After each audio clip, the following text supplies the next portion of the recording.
नमस्कार, स्वागत है आपका ट्रेंडी ट्रीट के अंदर। आज का जो मेरा व्लॉग है वो है दिवाली पूजन का। जो हमारा धनतेरस का पार्ट था, मैं उसी पे दिवाली पूजन के लिए सब चीज़ें स्थापित कर रही हूँ। तो सबसे पहले हम लेंगे यहाँ पे चावल, जिससे हम यहाँ पे अष्टदल कमल बनाएंगे। देखिए, आप जिस तरीके से मैं बना रही हूँ आप उसी तरीके से बना सकते हैं, या आप कोई और भी शेप दे सकते हैं। मैं अष्टदल कमल की यही शेप देती हूँ। आपके अपने ऊपर है, आप जिस तरह से चाहें उस तरह से अष्टदल कमल बना सकते हैं।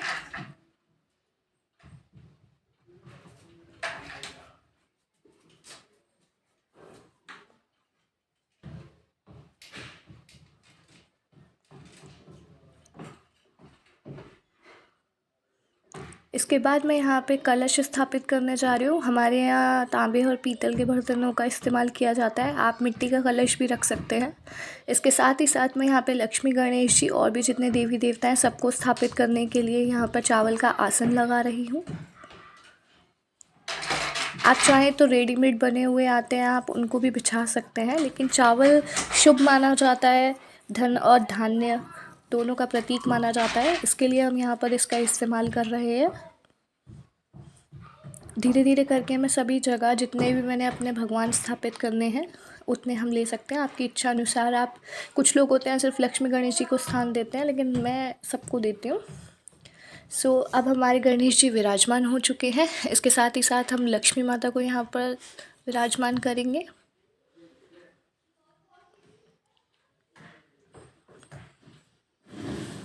साथ ही साथ यहाँ पर मैं अपनी माता रानी को भी आसन दे रही हूँ। सुंदर लग रही है ना हमारी माता रानी। साथ ही साथ यहाँ पर हम कान्हा जी को आसन देंगे, हमारे गुरु जी। इसके साथ ही साथ हम जितने भी हमारे सभी देवी देवताएं हैं हम उनको आसन देंगे। इसके साथ साथ मैं यहाँ पर गणेश जी और लक्ष्मी जी को माला अर्पण कर रही हूँ। माला थोड़ी सी लूज़ है, सो इसके लिए मुझे इसको टाइट करना पड़ेगा। इसके पीछे गांठ लगा के मैंने इसको सही कर दिया और अब हम इनको पहना रहे हैं।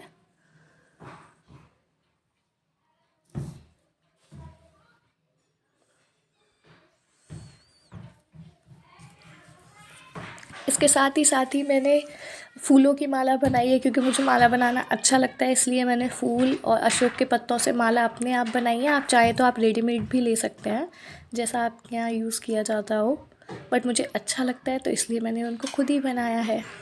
इसके साथ साथ आप अपने जितनी भी डेकोरेशन करना चाहते हैं, कुछ लोग लड़ियाँ लगाते हैं, कुछ झालर लगाते हैं, कुछ फूल या कुछ अलग अलग तरीके से आप अपने डेकोरेशन कर सकते हैं, जिस तरह से आप अपनी डेकोरेशन करना चाहते हैं। यहाँ पर माता रानी को मैं चुनरी उड़ा दूँगी, साथ ही साथ मैं यहाँ पर लक्ष्मी गणेश जी को भी चुनरी उड़ाऊँगी। जैसा कि मैंने कल की वीडियो में भी बताया था कि हमारे यहाँ लक्ष्मी गणेश जी को भी उड़ाई जाती है, तो इसलिए हम यहाँ पर लक्ष्मी गणेश जी को भी चुनरी उड़ाएंगे।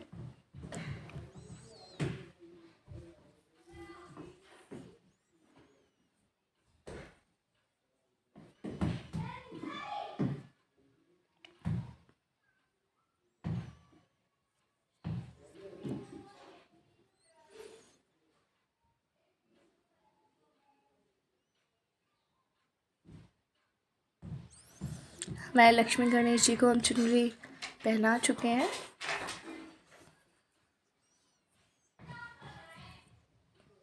इसके साथ ही साथ अब मैं चंदन, हल्दी और रोली का तिलक करूँगी। शुरुआत हम गणेश जी से करते हैं, क्योंकि गणेश जी विघ्नहर्ता होते हैं और सर्वप्रथम देव भी इन्हें माना जाता है, इसीलिए हम सबसे पहले शुरुआत गणेश जी से करते हैं।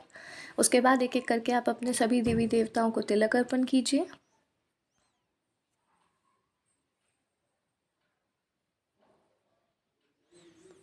यहाँ पर जो मैंने कलश बनाया है उस कलश पे मैंने पहले से ही मौली बांध रखी है, क्योंकि फिर बाद में टाइम लगता है, तो इसलिए कुछ तैयारियाँ हम पहले ही करके रखते हैं। इसके अंदर आप अशोक के पत्ते भी 5 पत्ते, आम के पत्ते या अशोक के पत्ते लगा सकते हैं, डाल सकते हैं।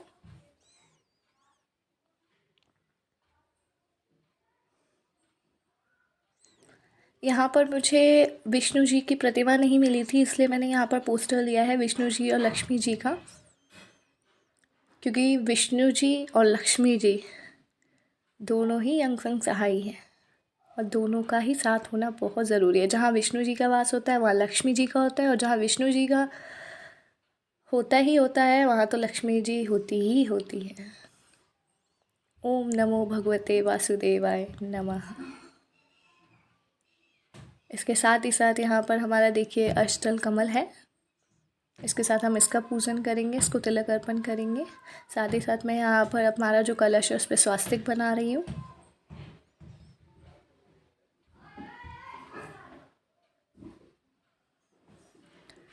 एक तो दिवाली का टाइम है, बच्चे काफ़ी ऊधम कर रहे हैं, आवाज़ें आप सुन ही सकते हैं बच्चों की। साथ ही साथ मैं यहाँ पर कौड़ी, हल्दी, कमलगट्टा, इलायची और लौंग आदि को इसमें अर्पण करूँगी।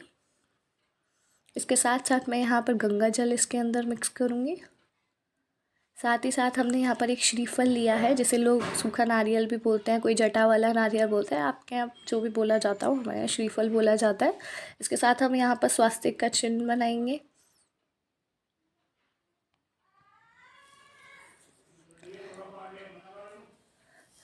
इसके साथ ही साथ अब हम इसमें जो भी आप अपनी दक्षिणा रखना चाहते हैं, 1 रुपया, 2 रुपये, 10 रुपये, 5 रुपये, जो भी आप रखना चाहते हैं, मैंने यहाँ 10 रुपये लिए हैं। आप अपनी इच्छा अनुसार रख सकते हैं। किसी भी लाल कपड़े से, चुनरी से इसको बांध के हम इसके कलश के ऊपर इसको स्थापित करेंगे।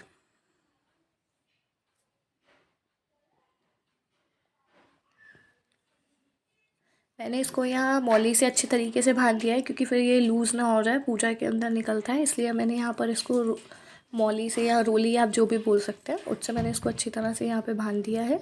और अब हम इसको कलश के ऊपर स्थापित करेंगे।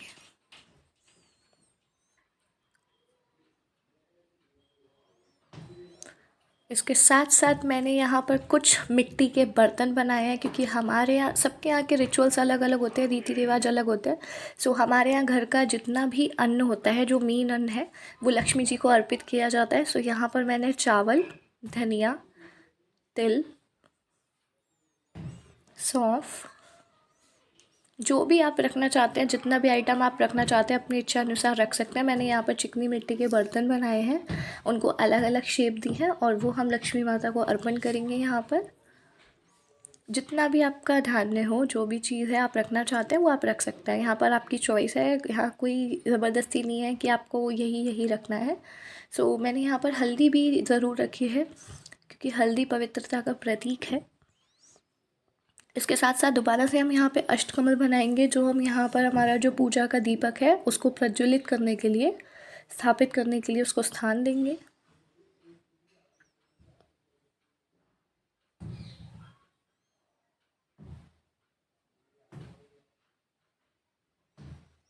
इसके साथ साथ जो सरसों के तेल का दीपक बनाया जाता है, जो कि अखंड दीपक बोला जाता है, जिसे बहुत सारे लोग काजल भी बनाते हैं, उस दीपक को स्थापित करने के लिए यहाँ पर मैं अष्टदल कमल बना रही हूँ। इसके बाद हम दीपक को यहाँ पे स्थापित कर रहे हैं, स्थान दे रहे हैं। ये दीपावली की पूजा का जितना भी होता है, सब सरसों के तेल के दीपक से ही जलाया जाता है। पूजा के अंदर हम घी का दीपक इस्तेमाल कर सकते हैं आरती के लिए, वरना सारे दीपक यहाँ पर सरसों के तेल के ही जलाए जाते हैं। सो इसलिए मैंने यहाँ पर सारे दीपक सरसों के तेल के ही लिए हैं। आप अपनी इच्छा अनुसार, आपके यहाँ जिस तरह से किया जाता हो आप वो भी कर सकते हैं, लेकिन अगर आप सरसों के तेल का इस्तेमाल करेंगे तो ज़्यादा अच्छा रहेगा। इसके बाद एक एक करके हम यहाँ पर सभी देवी देवताओं को, सभी भगवान जी को फूल माला अर्पण करेंगे।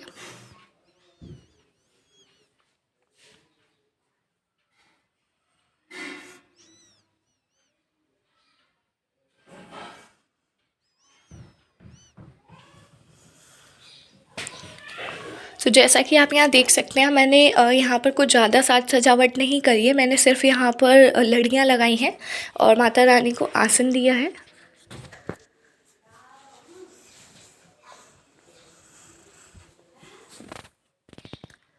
इसके साथ साथ जो हमारे पास बचे हुए फूल है, या बचे हुए फूल मतलब जो भी हमारे पास एक्स्ट्रा फूल है, वो सब से हम इस स्थान को सजा देंगे। इसके बाद हम यहाँ पर जो हमारा फल है, उस फल का, नैवेद्य का जो भी भोग है, हम उसको अर्पण करेंगे।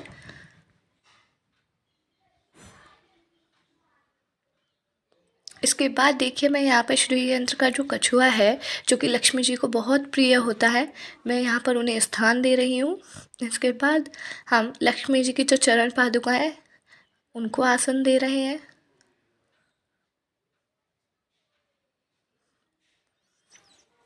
आप चाहें तो इसको रोली से भी बना सकते हैं, बट मैंने यहाँ पर एक स्टिकर लिया हुआ है। इसके बाद हम यहाँ पर पान के पत्ते पे श्री, ओम, आप जो भी लिखना चाहें वो लिखकर 2 पान के पत्ते लेंगे। उन 2 पान के पत्तों के ऊपर मैंने ओम लिखा है। ओम लिखने के बाद हम यहाँ पर इनको पूजा करेंगे। पूजा करने के लिए हम यहाँ पर ले रहे हैं कौड़ी, 1 इलायची, 1 सुपारी, 1 लौंग और 1 कमलगट्टा। कमलगट्टा लक्ष्मी जी को बहुत ज़्यादा प्रिय है। इसके साथ ही साथ हम पान के ऊपर रख के लक्ष्मी जी को ये एक-एक करके अर्पण करेंगे।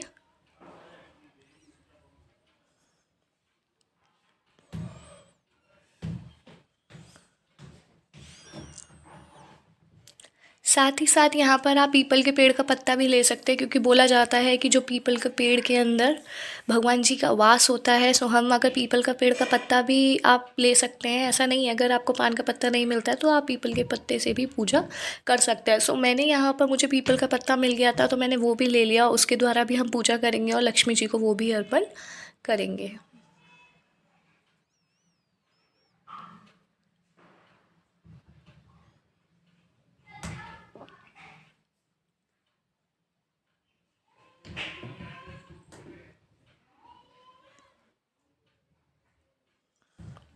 इसके साथ ही साथ जो हमारे शंख हैं और जो हमारी बाकी चीज़ें तिलक करने के लिए रह गई है, रोली करने के लिए रह गई हैं, मैं उन सब पे तिलक अर्पण करूँगी।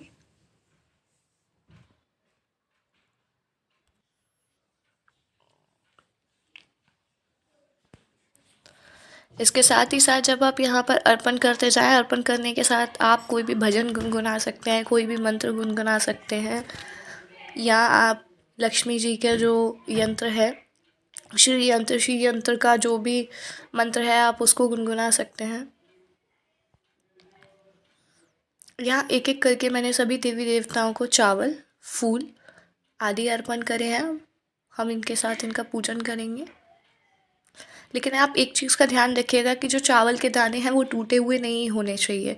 कोई भी फल, फूल या जो भी हम नैवेद्य अर्पण करते हैं, टूटा फूटा या जला या उसमें कोई दाग लगा हुआ नहीं होना चाहिए। तो आप हमेशा इस चीज़ का ध्यान रखिएगा कि आप जो भी चावल पूजा में इस्तेमाल कर रहे हैं वो लंबा वाला हो, मतलब टूटा हुआ ना हो, साबुत हो। कोई भी आप ले सकते हैं, काफ़ी सारी वैरायटी आती हैं।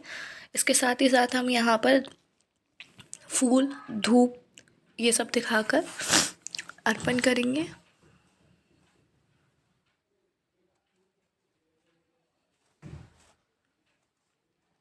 इसी के साथ साथ मैंने जो हमारा मेन दीपक है उसको फूल और चावल अर्पण करे हैं। इसके साथ साथ हम हाथ जोड़ लेंगे। इसके बाद हम भगवान जी को मौली अर्पण करेंगे। माता रानी को हमने मौली अर्पण करी। अब हमारा आता है मेन, जैसा कि बोला जाता है, तो हमारे यहाँ धनतेरस वाले दिन पूजा नहीं की जाती है झाड़ू की। तो हमारे यहाँ दिवाली वाले दिन की जाती है, इसलिए हम इसको आज पूज रहे हैं। इसके साथ ही साथ अब हम यहाँ पर माता रानी के लिए और गणेश जी के लिए, सभी देवी देवताओं के लिए जो हमारा पवित्र गंगा जल है उसको रखेंगे। उसके साथ ही साथ में दीपक, धूप बत्ती, कपूर आदि इत्यादि से आरती करेंगे।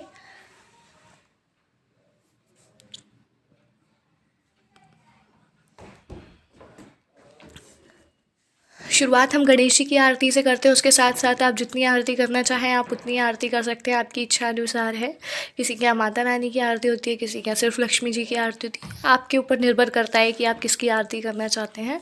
उसके बाद हम भगवान से कामना करेंगे कि हमारे सारे दुख और कष्टों को काटे और सबका भला करे। भगवान सब पर अपनी कृपा बनाए रखें। लक्ष्मी माता हमेशा आप लोगों की हर मनोकामना पूर्ण करें, सबके यहाँ वास करें और सबको दुनिया भर की खुशियाँ और जन्नत से नवाजें।